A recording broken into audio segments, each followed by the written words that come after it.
Hello student, welcome back to my channel biological fact. Student, आज हम लोग बात करेंगे जीवों के लक्षण। कुछ ऐसी जीव का परिभाषा देना तो बहुत कठिन होता है, लेकिन जीव के कुछ ऐसे लक्षण होते हैं जो उनको निर्जीवों से अलग करते हैं। निर्जीव पदार्थ से अलग जो करते हैं वही उनका जीव का लक्षण हो जाता है। जीव का लक्षण प्रथम होता है जीवन चक्र। जीवधारी के लक्षण,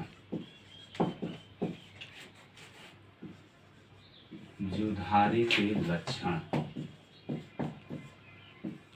प्रथम होता है जीवन चक्र।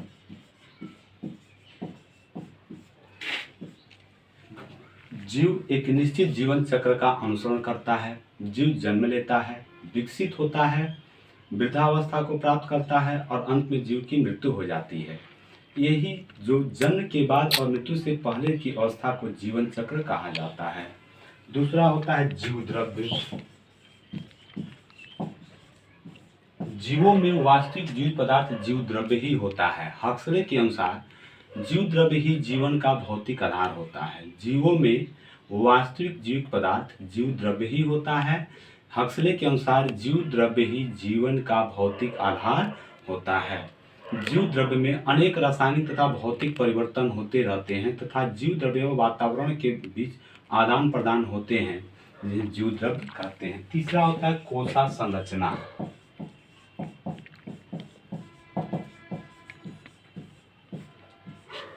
सभी जीवधारियों का शरीर एक या एक से अधिक कोशिकाओं से मिलकर के बना होता है। जो जीव एक कोशिकाओं से मिलकर बना होता है उसे एक कोशिकीय जीव कहते हैं तथा जिन जीवों का शरीर एक से अधिक कोशिकाओं से मिलकर बना होता है उन्हें बहुकोशिकीय जीव कहते हैं। जंतु तथा पौधे की कोशिकाओं की रचना में भी अंतर होता है।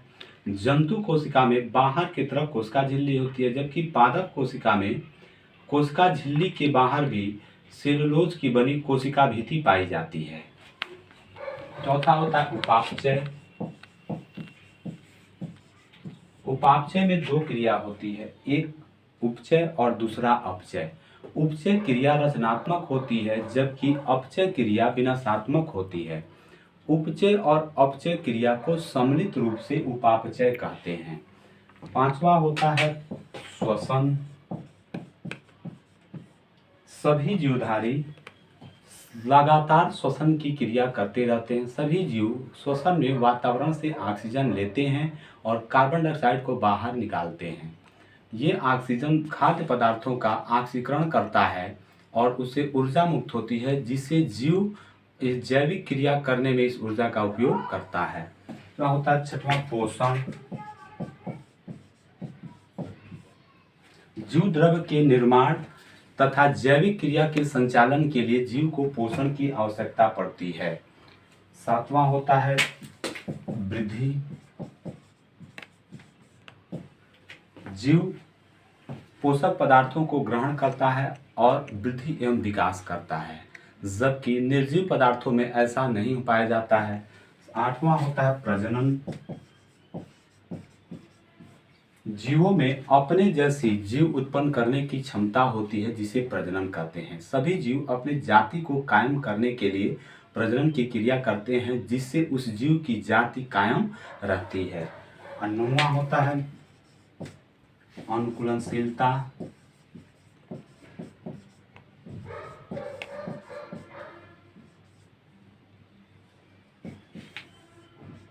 तथा संवेदनशीलता।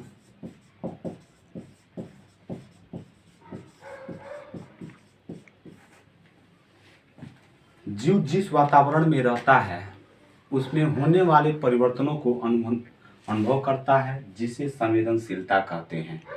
परिवर्तनों के अनुरूप जब जीव अपने आप में परिवर्तन करता है उसे अनुकूलनशीलता कहते हैं। जीव जिस वातावरण में रहता है उसमें उसके वातावरण में होने वाले परिवर्तनों को अनुभव करता है, जिसे संवेदनशीलता कहते हैं, तथा उसमें होने वाले परिवर्तनों के अनुसार अपने आप में जो परिवर्तन करता है उसे अनुकूलनशीलता कहते हैं। उत्सर्जन। उपापचय क्रिया का अंतिम प्रोडक्ट जो होता है, अंतिम जो उत्पाद होता है, जो जीव शरीर के लिए हानिकारक होता है, उसे जीव शरीर से बाहर निकालता रहता है। इसे उत्सर्जन कहते हैं। 11 होता है गति। सभी जीव भोजन की तलाश तथा अपने सुरक्षित आवास की तलाश में एक स्थान से दूसरे स्थान को गमन करते हैं। पौधे भी प्रकाश के तरफ अपने बड़े बड़े पौधे प्रकाश की तरफ अपने आप को झुका देते हैं, मुड़ जाते हैं, या पौधों में गति होती है। ऐसे कोशिकाओं में एक कोशिकीय जीवों में भी गति होती है जिन्हें साइक्लोसिस कहते हैं। धन्यवाद।